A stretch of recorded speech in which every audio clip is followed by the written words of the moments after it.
EA probably pulled one of the biggest trolls in video game history. Imagine bringing out one of the most ambitious racing titles, have that be remembered fondly by millions of people, experiment with different ideas years later, have some of them work out, some of them not, and have people ultimately ask for a sequel only to deliver a complete reboot unrecognizable from the source material. It's kinda evil when you think about it. In this video I will be taking a look at both Most Wanted from 2005, what it made so great and which elements of it have aged really well and some of them really badly, and also examine Most Wanted 2012. Explain why it was so poorly received initially and what few qualities can be found despite its negative reputation. Also going a bit further into what the original plan was, because there's a bunch of interesting stuff to discover, and what could have been if we really got a Most Wanted sequel faithful to the original. The story of Most Wanted continues on from Underground 1 and 2 as the single voice line implies. Now look what the underground let loose. Let's see how good you do in the daylight.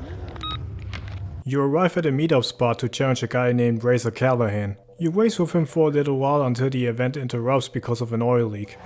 You left a huge oil slick at the start line. You have to end the race fast. Flashback to 6 days ago. You arrive in the city of Rockport and race some other driver on the way there. A cop in a Corvette stops and it's Sergeant Cross, one of the main antagonists of the game and whose face you will definitely see again, and not just in Rockport. Before he could arrest you, he gets caught as backup in another race that's going on in the city and lets you off the hook for now.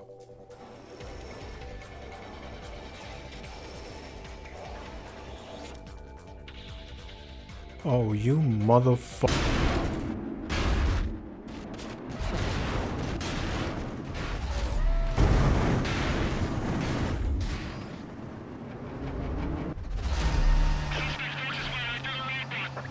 You then go on to challenge Ronnie, who leads you to the meetup spot you first went into, and get a proper introduction to some of the characters, including Mia, who will guide you to the story, and Razor, the most unintentionally hilarious Need for Speed villain there ever was. First I'm gonna take your ride, then I'm gonna take your girl. Get ready for that. I'm sorry, his voice sounds like every Trump impersonator but with a try-hard gangster undertone to it. $5 grand. $5 grand! Says my boy'll smoke this clown. Or is it just me? I know what your game is, punk. You're selling us out. Big surprise. I don't know how, but you are, and for that, you're gonna pay. You ain't ever gonna get to the top. Never. You can count on that. You're gonna burn. Oh wow, you really got me scared. I'm not gonna take shit like this seriously from a guy who goes by the name of Clarence. Listen, I have no idea how much of this dumb corniness was intentional, but I love it. You complete a few more races until you get back to Racer again, with the reward for winning being the other driver's car you won against. Of course, we cannot change time, so the same unpreventable oil leak happens again, leading you to lose your car and everybody laughing at you like the bullied victim that got pushed into a high school locker. And on top of that, Cross returns and you finally get arrested. They're gonna love you in the big house, baby. Credits roll. Okay, Mia gets you out of the police station because they couldn't get enough evidence of you racing because of the lack of papers proving ownership of a car. I heard they didn't have enough on you. Guess it's hard to nail you for street racing when you don't have a ride. I think it's obvious that Mia is a cop herself and is using your skills to bust everybody on the blacklist. Personally, I wouldn't work with a cop just in case they backstab me in the end as well, but if it means that I'm getting my M3 back, then that's a respectable motive to have. She gives you a safe house and a few cars to choose from. After you've chosen your first car, you're introduced into the game's main progression system. Every blacklist rival has a set of requirements you need to meet until you can challenge them into a series of one-on-one events, winning a set number of race events, racking up a high enough bounty, or completing milestones. Once you get to challenge and win against the blacklist rival, there's 2 out of 6 different rewards to choose from. Those contain, for example, unique visual performance upgrades, like the Junkman parts that stack on top of the usual performance upgrades you already have equipped to build that tuner super machine, an extra impound strike for one of your cars, get out of jail free cards, and most importantly, the pink slips, where you get to earn your rival's custom vehicle to use in career mode and customize to your liking, which can save you quite a bit of money otherwise spent on tuning your own car or buying new ones. And this progression system is straightforward and good enough in itself, with difficulty significantly ramping up after you break into the top 10. However, it can't stretch itself to 15 different rivals in my opinion. It should have been cut down to just 10. When I finally reached Blacklist number 6, I was at a point where I thought I had seen everything this game had to offer, and plenty of it. Sure, races get longer, master requirements increase and you unlock different areas, but unlike Underground 2 where you felt a very distinct difference from every area you unlocked, in Most Wanted it's barely felt. I felt a lot less of an incentive to get out there and really explore the city, only cruising around to drive from one shop to another, but I don't mind that at all with today's oversaturation of open worlds anyway. The event types you'll participate in range from standard circuit and sprint events, lap knockouts that eliminate the last player after every lap, toll booth races that are rebranded checkpoint time trials which I don't remember ever failing, aside from one event on Razor's list where the distance between the toll booths was so wide you could fail it with just 1 or 2 crashes. Don't get me wrong, that's a good thing, but why is that the only instance where it gets this difficult? Then there's the speed trap events that are my favorite, where you try to accumulate the highest amount of speed across multiple speed traps against 3 other drivers. They require precision driving and pushing the most out of your car to win it, with speed traps sometimes being placed right around the corner, or on narrow roads more prone to crashes. And lastly, and definitely least in this case, are the drag events. Holy shit, did I not remember them being this bad. So first of all, what does usually come to mind when you think of drag events? A one-on-one, but sometimes with more participants, short race to the finish line, often on a straight quarter-mile road or maybe even longer. Now throw all of that shit away. Whereas Underground mostly features actual straights to race on, the chances of playing on a mostly straight line in this game is about 50-50. They work similar to Underground where the turning is mostly being done for you and all you have to do is hit the gas, shift on time and occasionally weave through traffic by switching lanes with the flick of a stick. If it was that simple. Also, screw this event in particular. It's a total mess, with way too many turns and routes that go on for too long, and that automatic lane switching, weave through traffic type system that sometimes works properly, sometimes it doesn't, and sometimes it turns way too far. At some point you don't even battle the other drivers anymore, but rather the game's mechanics. And if the oncoming traffic you can't see isn't an issue anymore, it's the one you cannot. I have no idea why, but someone at Blackbox who designed this track decided it would be a great idea to include these mini jumps in high traffic right in front of them. Or maybe it's a skill issue. I don't understand why they didn't just give you full control in these events, but then you could argue that it would basically turn them into the shorter sprint events with forced transmission, right? Yeah, so get rid of them. I would have much preferred the drift events from Underground. With so many twists and turns Rockport has, it surprised me that they didn't even come back in this one. Aside from those horrendous events, the gameplay is pretty good though, but the difficulty curve definitely feels off, with the first 5 Blacklist members being a joke to go through but the top 10 dialing things up to 11 for some reason. Driving feels very responsive and beginner friendly, perhaps a little too easy in the slower cars though. An additional element that I found very useful was the fine-tuning section. Granted, the overwhelming majority probably didn't bother with this feature at all, and it's not crucial to finishing the game even though I would have loved to have it play a bit more of a significance. Still, adjusting elements like ride height, steering or aerodynamics for example to help more with cornering ability, which is already pretty important for a map like Rockport, can bring out that extra bit of responsiveness whenever I felt a car was too heavy or understeery for my tastes. In gameplay there's also the speedbreaker function. A sudden that allows you to make quick cornering adjustments which come at a downside. You slide around and lose a good amount of speed from it after, so it's definitely intended to correct an error quickly rather than using it as a substitute for braking. In races I personally barely found myself using it, and I wouldn't mind if the meter depleted twice as fast actually, with the benefit of your car keeping some of the speed and not immediately losing traction after a single turn. It played more of a role in cop chases than races for me, which I'm about to get into. So besides the races you complete, you also work on the milestones and bounty requirements, which is where the police pursuits come in. The literal aspects that defines this game. The pursuits work to 5 different heat levels, where in the first ones the units they send are few and far between, the later heat levels send more after you, also applying a greater variety of techniques to stop you. Level 1 to 2 are admittedly a snooze fest, having you tug a single police cruiser around as your heat level slowly increases, and only on level 3 with the slower cars, 4 and 5 do things actually get interesting. From standard cruisers to faster Pontiac units, to SUVs that hit you like a rhino when facing them head on, and also crosses Corvette units. They send a helicopter after you that never seems to be impactful, ever, and roadblocks that become more frequent which include the occasional spike strip you definitely should avoid, as those are a definite death sentence. At that point you need to pay attention and don't make too many dumb mistakes. To make your escape easier there's pursuit breakers around the map, which are destructible environments like gas stations, water towers or donut shops that take out most of the pursuers you cannot get rid of. Get a classroom worth of police units together and watch your bounty build up quick like 2016 Bitcoin.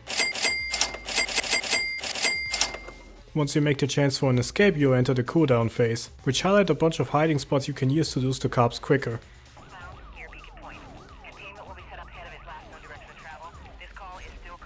If you get caught and arrested, you can either pay a fine or use one of your get out of jail free cards. Every time you get busted and pay the fine, you receive an impound strike. Lose all of your cars and it's game over and start from the beginning. I wouldn't mind seeing this feature return in later Need for Speed installments. The risk and reward system from Rivals, Heat and Unbound where all of your cash can get seized is probably the closest thing we'll have. The pursuits are super fun and I think the real difficulty comes from reaching all of your milestone targets and not actually escaping. Milestone targets like escaping the pursuit under a certain part time, or being in pursuit long enough, trading paint or escaping spike strips or wrecking this many police cars. The thing is, on the higher blacklist the milestones ask for more and more, and causing a lot of carnage while making sure you don't get yourself caught in the process can be difficult. The police does a pretty good job of boxing you in if you don't pay much attention, and you gotta think quick to find potential openings to make a run for it at the right time. If you don't make too many dumb mistakes, even at heat level 5 you will eventually escape sooner than you think. The backup timer is generously long. The spike strips are probably the biggest thing you need to worry about, but also the pursuit breakers sometimes. The pursuit breakers trigger a cutscene almost every time you drive through them, which leads to AI taking control of your car for a few moments. It cannot be turned off and can only be circumvented by enabling the speedbreaker, but I only thought about that much later. 2 times did my AI driver decide to hit a spike strip while being in control, leading to my cop chase and efforts to be completely sabotaged. Yes, it's rare when it happens, but still super frustrating. In Burnout, every time you take somebody out there's a very brief invincibility period to avoid crashes the AI would have caused that you aren't responsible for. I don't understand why they didn't implement it here as well. But aside from that nitpick, probably the best pursuits I've played out of any driving game. When you're not outside trying to become the most wanted, you're probably working on your builds helping you achieve that goal, which is where customization comes in. It's pretty good. There's plenty of options in terms of visuals and performance that can make your car stand out from the rest, but it's obvious that it's significantly reduced from Underground 1 and 2. There are no individual bumpers and side skirts to choose from anymore, only body kit presets. This is most likely a sacrifice they had to make after introducing exotics to the car list, as most of them only have like 2 options. Everything you add on top of your car, like spoilers or roof scoops, come with its own full selection, and don't seem to be lacking at all. There's also plenty of colors to choose, and also liveries and decals. However, the layer system for some reason has been completely removed and you can only add 1 livery at a time, and they only cover the sides of your car. Individual parts of your car aside from window tints and rims cannot be colored either. I get that most Wanted's focus isn't on building the flashiest, riciest builds to get your star rating up anymore. I can do without subwoofers in my trunk or these ugly ass chrome spinners, man am I glad that those are out of style. But it feels like they didn't just remove the excessive unnecessary things but also some of the stuff that was also important. There's still plenty of parts that can make your car stand out from the rest and I'm more than satisfied, but obviously it's not this game's strong suit. Still, I could make some really good looking builds with it.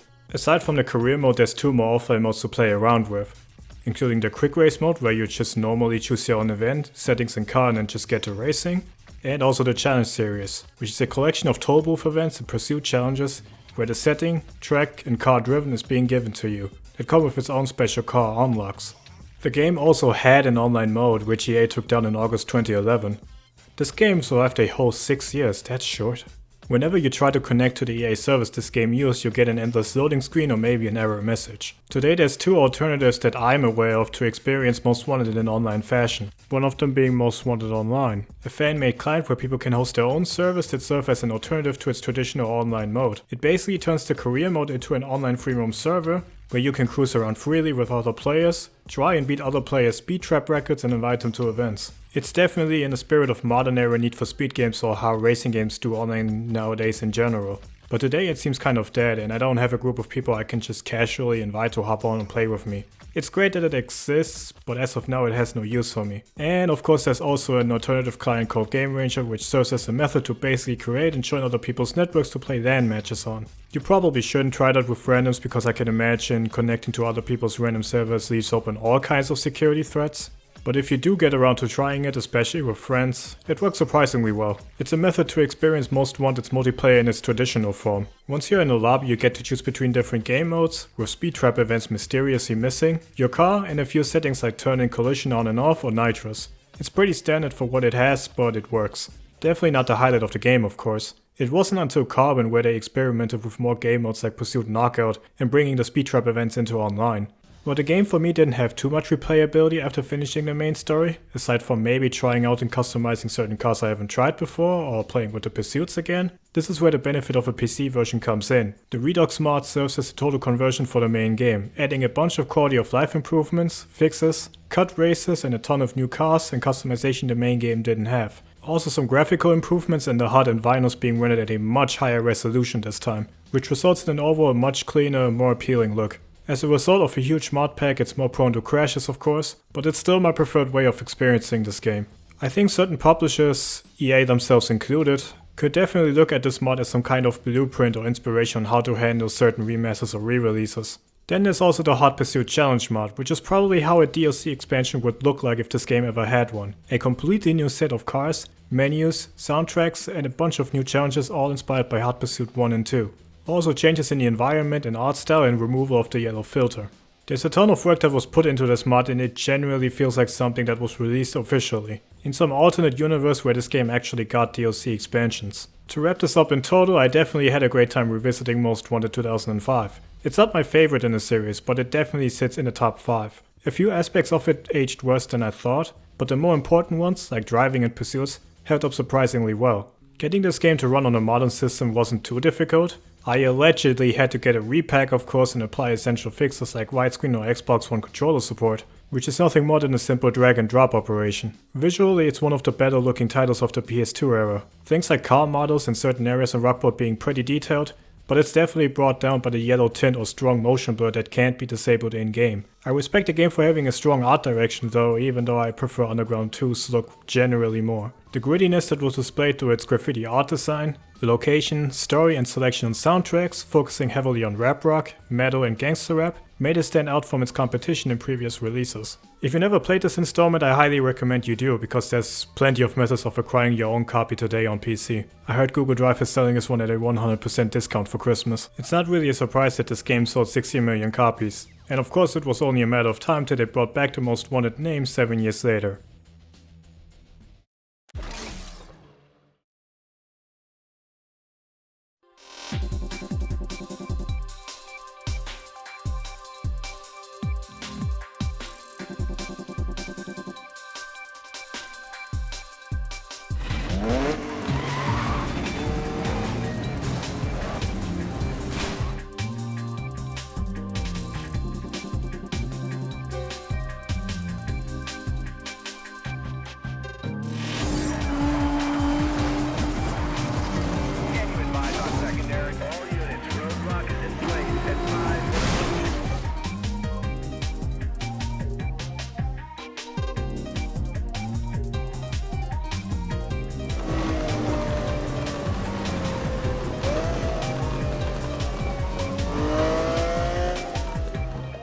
Most Wanted 2012 is truly beautiful, but such a shift in tone and style that it's not even recognizable from the source material anymore. Gone is the dark graffiti aesthetic, which has been exchanged for a more modern, realistic, professional kind of presentation.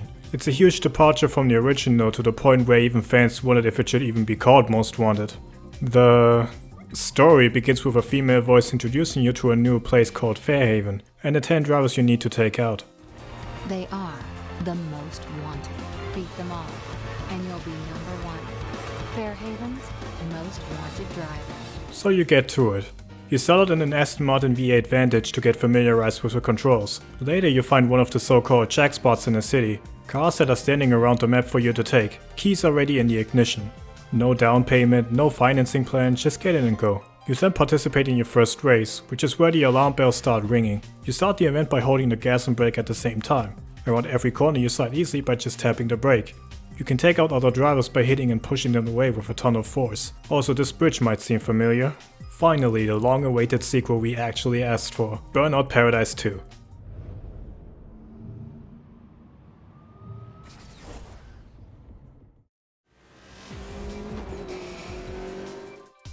Gameplay and setting wise, it's the furthest thing you could expect from a Need for Speed or Most Wanted. The only reason it's probably kept that subtitle is because of the Most Wanted drivers list you need to beat and the introduction of police, which is kind of messed up, but not really false advertisement. Anybody who watched any of the trailers or gameplays at all before release, or just looked at this license plate, noticed that they warned us beforehand. Okay, so the game is a totally different beast from what people remember and loved back in 2005. But all that aside, can the game still stand strong on its own? First off, let me praise the game's graphics. They held up surprisingly well. The skyboxes and lighting, especially at nighttime when the slightly red roads and the reflections come into play, is where it really shines. Ironically. Road textures and car models look pretty detailed, as do the dirt layers on your car when off-roading, and sound-wise it's pretty strong too.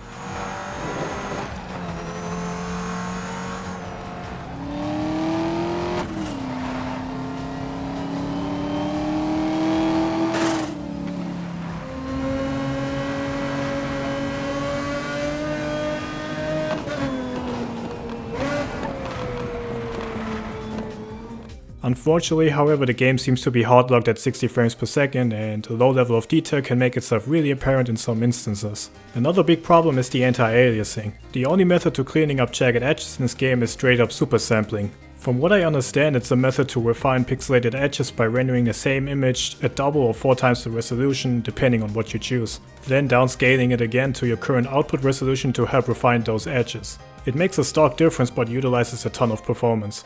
So unless you play on a monster of a build or you run a pretty old game, it's probably something you should steer away from. My GTX 1060 from 2016 only now manages to hold a 2 times rendered image at a mostly solid 60 frames. It must have been awful for 2012 builds at the time. Still one of the most graphically impressive entries in the series. The way you progress in this game is by earning speed points, either through winning events or by actions like performing takedowns. Every car got its own set list of events to complete and earn speed points from, but also performance upgrades. Event types range from, yet again, circuit and sprint events, the speed ones where you hold an average amount of minimum speed till you hit the speed trap at the finish line, that aren't really as exciting as the classic speed trap events, and the ambushes where you escape the police on the required part time. And yeah, for standard game modes, that's really it. The Terminal Velocity DLC, which I will get into further later, adds 2 extra game modes, that being Drift Attack, where you need to drift as long and as clean as possible to hit a specific point target, and Smash and Grab, where you're thrown into either a park or construction area for example, and try to hit as many matrix signs and billboards as possible to hit the necessary points target. I only now later realized that if they put those 2 modes together into one, they probably could have created their own Gymkhana style game mode. Which I probably would have preferred since the airport actually provides for a lot of potential for this type of game mode. And Gymkhana was starting to become pretty huge at the time as well, so why the hell not? The driving itself stuck with me for a good while. While completely out of place for this franchise, the Burnout formula and how ridiculous its carnage around is still very fun.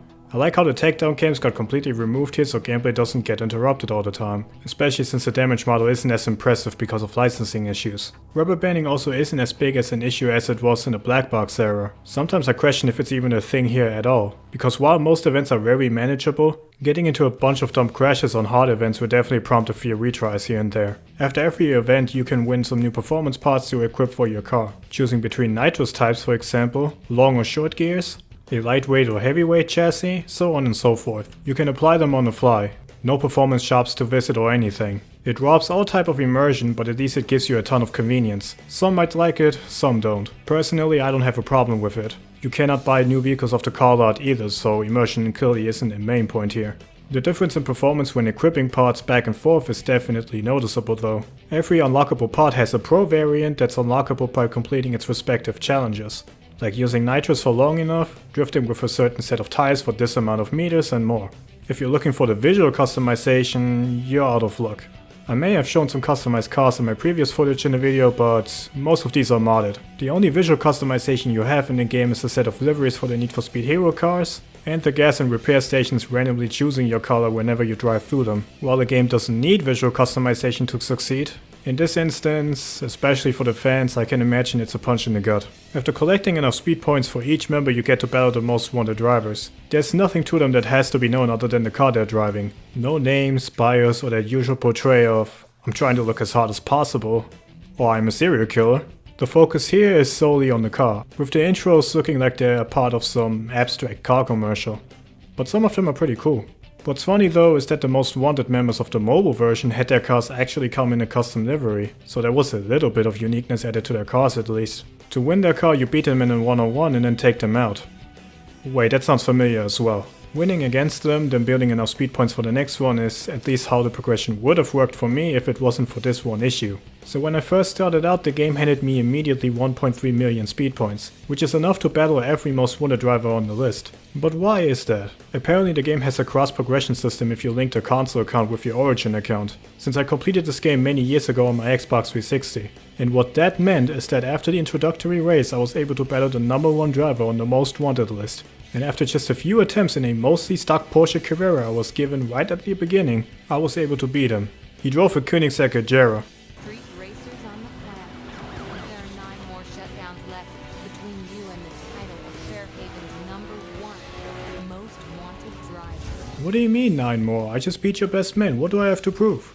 I wish there was an option that asked me to carry over the speed points from one platform to another first. It didn't really feel like I was building for something anymore. Besides the standard events, there's also of course the pursuits, just like in the original. In this game the heat levels run from 1 to 6. Heat level 1 to 3 will have you deal with standard units for the most part, including roadblocks, with rhinos introduced to level 4 and 5. Later also corvettes at 5 and 6.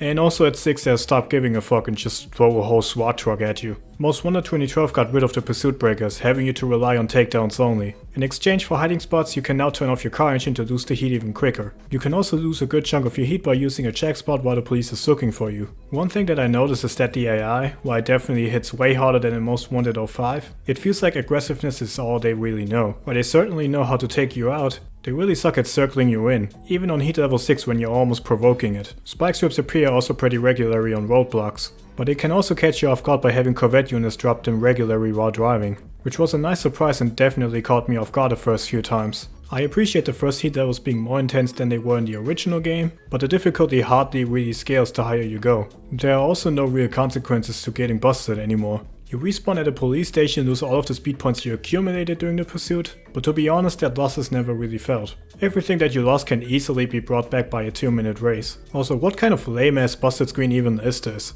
I miss the motion cap ridiculous cutscenes we got from the black box era. Oliver's been generated and we do have a wrecker on the route for the vehicle.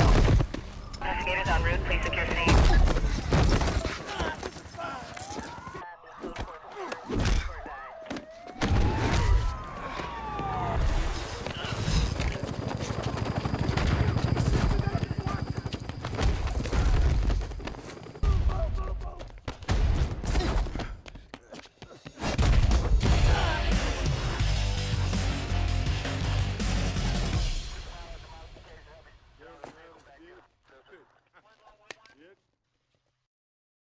The DLCs for Most Wanted 2012 range from unnecessary time saver packs, a few normal car packs and a terminal velocity expansion. First is the Ultimate Speed Pack that come with 5 different hypercars, including the Veyron Grand Sport Vitesse, Venom GT, Aventador Che, Pagani Zonda R, and the iconic McLaren F1. The Movie Legends pack featuring a 1970s Dodge Charger clearly based off Dom Toretto's Charger from the Fast and Furious series, the Eleanor Shelby GT500 from Gone in 60 Seconds, the Aston Martin DB5 Vantage from Goldfinger and the DBS from Casino Royale and Quantum of Solace, and lastly the Firebird Trans Am Special Edition from Smokey and the Bandit. Best remembered out of all car packs of course is the Heroes pack, which features the Diablo SV from Need for Speed 3 Hot Pursuit, an alternate version of Eddie Skyline from Underground 1, and a 350C loosely based off Rachel's from Underground 2, the Porsche 911 GT2 from Undercover, and lastly, of course, the M3 GTR from the original Most Wanted. The Terminal Velocity expansion adds another playable area to the mix. A big airport terminal area for you to play around in, featuring a construction area with tons of big jumps, the runway area and also the inside of the terminal you can drive around in, which is absolutely ridiculous as an idea, but hey, that's cool. It has its own set of events that take place there and a bunch of unique performance upgrades as well. The cars included are mostly hot hatches like the Alfa Romeo Mito Cool-V, the RS3 Sportback, the Ford Fiesta ST, but also outliers like the BMW 1 Series Coupe and the Porsche 918 Spider. As cool as some of these cars from the DLC packs are, it's probably something I wouldn't spend full price on. Get them on a steep discount if you really want them, because I don't think you're missing out much. The last thing that I will touch on is multiplayer. The game servers are actually still online as of now. You can enter a free roam session with a bunch of other drivers and cruise around and take them out if you want to. Of course on a date. At some point the game will start a speedless playlist, which consists of different races, team races and stunt challenges to complete. Depending on your placement, you will win a set amount of speed points per event, then let those points accumulate to get your final ranking in the end, like in a usual Grand Prix. You can also create your own playlist and private sessions if you really want to. Progression of car upgrades and the cars themselves are entirely separate from single player, having them be unlocked through different challenges or level progression. Even though it works for what it is and tries to be, I can't help but feel like this is a cut down version of Burnout Paradise's multiplayer. It has the stunned events from Paradise but not a whole list to work towards. There's online exclusive cars like Paradise, just not as cool, and people do mostly nothing else than taking each other out whenever possible. Also, how they didn't think of a cops and robbers mode after Hot Pursuit and Burnout Paradise is a lot of potential left on the table. Ultimately, it was cool to mess around with for a bit, but I don't think it would have held my attention for long enough, even while it was active. In 2012 I was already hooked to Horizon 1's multiplayer, which already gave me a ton of options to work with. So clearly Most Wanted 2012 is a pretty huge departure from the original in style, gameplay and story. Is that a bad thing? I'm not quite sure. While marketing clearly communicated what the game was going to be, the idea of bringing back the so beloved Most Wanted title just to do a complete reinterpretation, reboot, whatever you want to call it, seems like a huge waste of money and resources. The final product didn't turn out to be complete trash though, I had plenty of fun with it. It's not Rivals or Undercover. It sits somewhere in the middle. I also wouldn't rate it highly if it was viewed as a Burnout title, which is the argument I sometimes hear when people defend this game, but even as a Paradise follow-up, it's pretty lackluster. If this was a Burnout game, then I would definitely be upset at the exclusion of road rage and crash events, the damage model generally being worse because of licensing, the soundtrack being the absolute worst the series has ever had, multiplayer being a reduced version from what Paradise offered, but still praising the visuals, and them structuring the races with a checkpoint system, rather than that old A to B make your own route system Paradise had, which I think is inferior. If this really was a Burnout game, this probably would have been the weakest entry since one in that weird Crash spin-off title that everybody has forgotten about. Not a bad entry, but pretty weak to all the heavy hitters released before. But how did it even come to this point? Was this always the plan? Because apparently Criterion had a much bigger, more ambitious idea that was more familiar and faithful to the original. Driver remains most wanted.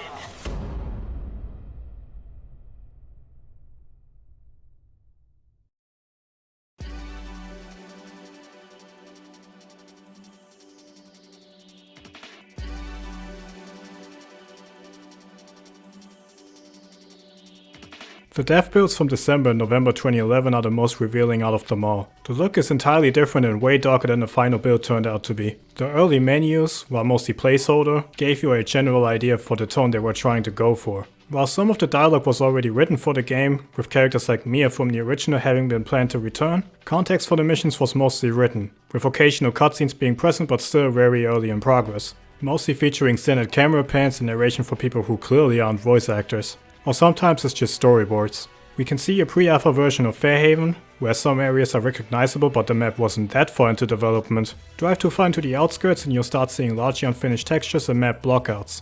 There's a few mission playthroughs out there. They were basically police chases with a planned ending trigger to them. What I liked is that the pursuit breakers were supposed to make a return, including one that actually involved a moving truck from random traffic. A feature that got cut was the so-called Most Wanted tech, abilities that would have given you an advantage in pursuits. Think of the equipment from Hot Pursuit 2010 or the pursuit tech from Rivals. Some of them that were in the works at the time were the arc-light stun device that we can see in a gameplay video, a dust storm ability, deployable spike strips like in Hot Pursuit 2010, an oil bomb, a mine and thermal view. Gameplay videos to all of those builds are in the description because I'm only scratching the surface.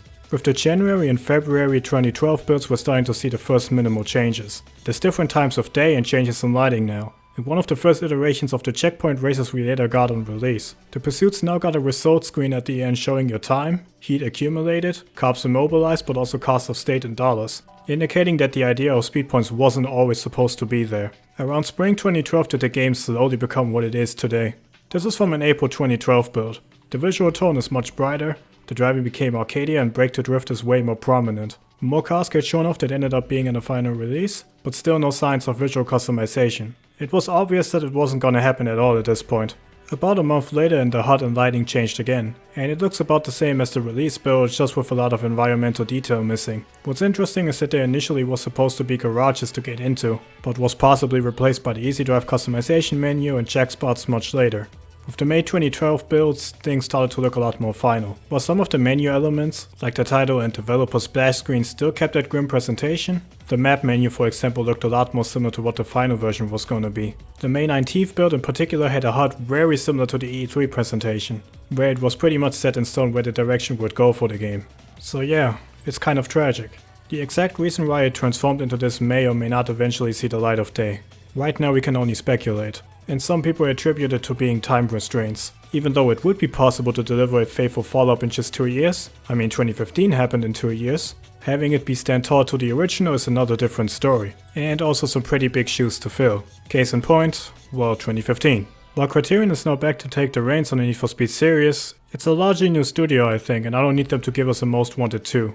A proper one anyway. I'd rather have different settings, styles and so on than putting a number on an old subtitle to cash in on nostalgia. Some publishers are very cynical when it comes to stuff like this. Which is why I respect the stylistic direction Unbound for example took. But I'm gonna keep my thoughts on that one until the next video. It's time to wrap up this unintentional trilogy of Need for Speed videos I've created. It was cool to revisit both games under a new modern lens, but now that this project is finally done I will definitely never utter the words most and wanted in the same sentence ever again.